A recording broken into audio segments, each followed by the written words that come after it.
Okay, this is Orlando Wilson. What I want to talk about in this video is something to do with hotel security. And that is a question I'm asked all the time. If you're going to stay in a hotel, where is the best position to get a hotel room? What's the best floors, etc., etc. Now, this is where in most hotels you can ask to be put in certain areas of the hotel, certain floors, etc. So again, if you're worried about your security, make sure you speak to the hotel in advance, or when you go to check in, request a hotel room in the position in the hotel, the floors, the positions on the corridor that you would want. Now, the basic considerations for hotel security is always choose a room that are on the lower floors, that have access, that can be accessed by ladders, etc., that have escape routes if there's such a thing as a fire in the hotel. Also, from a close protection perspective, if you're working with clients, it's a lot better to have a hotel room at the end of the corridor near a fire escape than being stuck in the middle of the corridor. If you choose a room that's in the middle of the corridor, from a security perspective, close protection perspective, you're going to have unknown people, other guests walking past your doors all the time. If you're at the end of the corridor, it's a lot easier to control, and it's a lot easier to keep an eye on people, other guests in the hotel. And again, being at the end of the corridor, generally you have access to the fire escapes, which means if there's an emergency, you can exit the hotel quickly. Now, in this video, I'm going to talk about, again, why you need to have access to the escape routes. Now, if there's an issue in the hotel, if there's a fire, if there's a terrorist incident, you need to be able to evacuate the hotel quickly. So this is where most hotels, when you go in, they'll have an official evacuation plan, assembly points outside the hotel, etc. Okay, that's okay if there's a fire. But again, if there's a terrorist incident, which has happened in numerous places, you don't want to be using the main escape routes and going to the assembly points, because you know what? The bad guys already know those routes and assembly points, and the chances are could have those routes blocked, locked, ambushed, or booby-trapped. So this is where if you need to evacuate a hotel in an emergency, you're better off using the more discreet routes. You're better off using the fire escapes and going through the kitchens and the unofficial the service entrances rather than the official evacuation routes.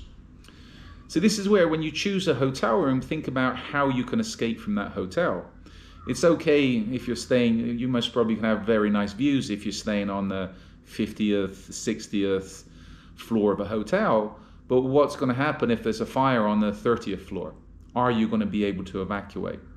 Within that country, are there assets, fire assets, that can evacuate people from the higher floors of the hotels? In a lot of places, no. So you need to think, okay, it's okay having a nice view, but how are you going to evacuate in case there's a problem? Now, having evacuation plans in place, to me, is that should be part of your assessment, part of your protocols if you're going to stay in a hotel. You need to be able to escape. This is where I would always go for maybe the third or fourth floors. Ensure it's not easy for people to climb into your hotel via the balconies, climb into your hotel room via the balconies, etc. But also you're within reach of the ladders, emergency services, if there's an issue and you can evacuate. A lot of people, when they get into hotels, they think they're safe, but in a lot of places, as I say in other videos, most hotels, your personal security is not their concern.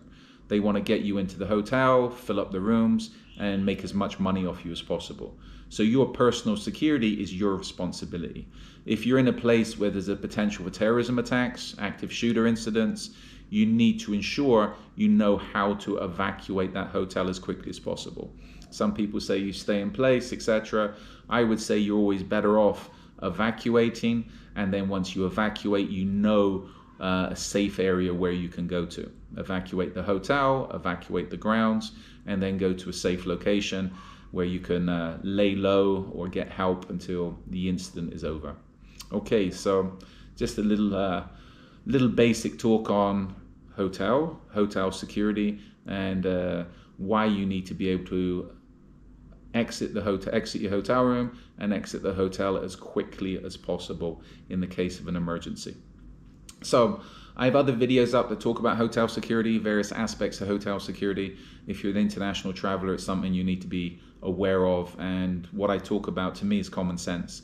And if you travel a lot, if you're staying in the hotels, you need to have your protocols in place, sort out a little checklist for yourself, etc. So when you get to the hotel, you can go through your checklist and ensure you're doing everything possible to ensure your security.